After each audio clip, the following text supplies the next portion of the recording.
I had a huge resistance to the project, to tell you the truth. Chris Johns called me and said, we'd like you to do a project for a year and a half. You phoned me up and invited me out for lunch, and in true geographic style it was all cloak and dagger, and you didn't really tell me why. But you have to move back to the United States because you're going to Yellowstone National Park.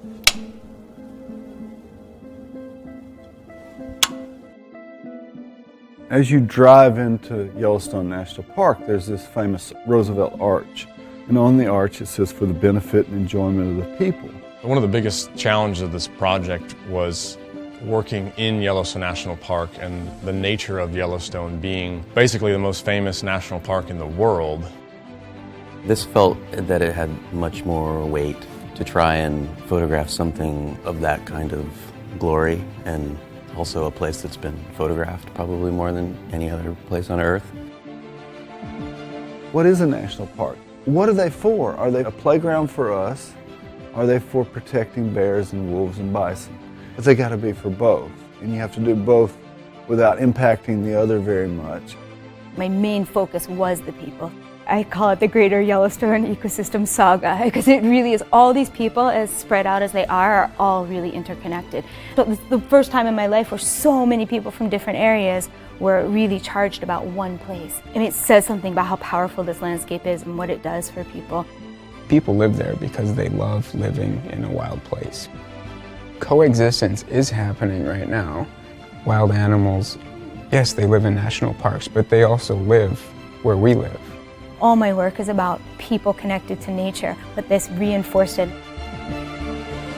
You know, as wildlife photography, you get these moments in life, and they come along every few years. I must have taken, I don't know, 200,000, 500,000 photos of ravens, and one day that picture popped up.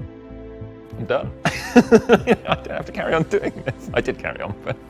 My favorite photograph from this project is definitely 3 wolves feeding on a bison carcass along the Yellowstone River. And you have those times where you show back up to the camera and you think, well, I wonder if any animals pass through here, and it looks like nothing. But then you check the back of the camera and it's like, there's the picture. I think it was the first day I was in the park. I saw a bison on the side of the road, and out of the corner of my eye I saw this little red flash. It is one of my favorite pictures from the project too, and I took it on day one, just a total happy accident. You know, my job really was to celebrate the brilliance of these Teton and Yellowstone National Parks. And I think when we celebrate things, we inherently have more of an appreciation for them and try and protect them. What has it meant for 100 years to live in and around part of the world that we put so much importance on, that we're willing to protect it for so long? Look at what nature can do. Look at what nature can do to people. It's that powerful. It can lead our lives. We're helping to translate to the world this vision of Yellowstone. The funny part of it is you have to become obsessed to be able to do it. You can't do it any other way.